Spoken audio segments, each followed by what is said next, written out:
Hi, and welcome to Benza Vineyards in Oregon's beautiful Willamette Valley. This continues our In the Vineyard series, and we're going to drop right down into this Block 3 once again and talk about what we did today, harvesting for sparkling. So I'm back in our little Block 3, which is a mixed block of Chardonnay and Pinot Noir. We are trying to get it back to the original Chardonnay that it was when it was planted in 1996. And the way we're doing that is by pulling up a sucker and letting it grow out and then eventually cutting the trunk when it's big enough to split on both sides. That was the subject of our trunk renewal video. But something's going on in this block, and it's happening tomorrow, and that is we're going to harvest this block early. We're about 2 to 3 weeks ahead of the rest of the vineyard because we want the acid levels to be as high as they can. If we start seeing the acid levels plummet, we're in trouble, and the sugar's going up because those go in opposite ways. To make traditional method, champagne, whatever you want to call it, sparkling wine, you've got to have acid. It's essential. I know that sounds kind of awful, but you cannot make it without that. And this side of the plant is Chardonnay.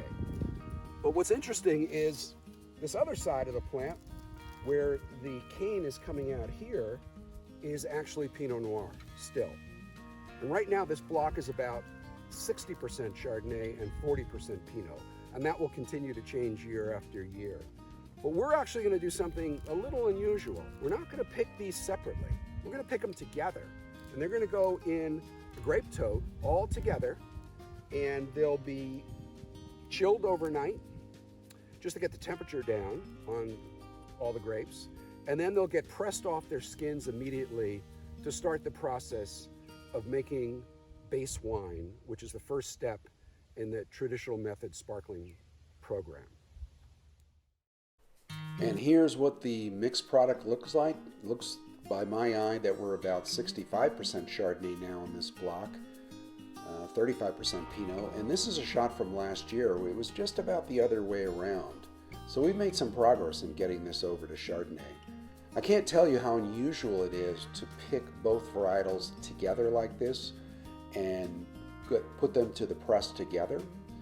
And speaking of the press, the last part of the process is picking up the totes and getting on up to Ruby Vineyard, which is our next door neighbor that makes our wines for the moment as we get our winery up to speed.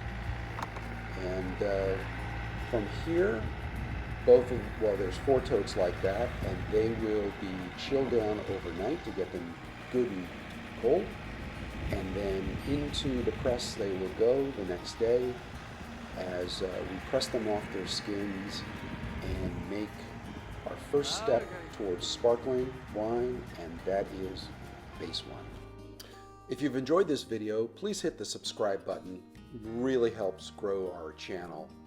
And by all means, come and check us out at benza.com.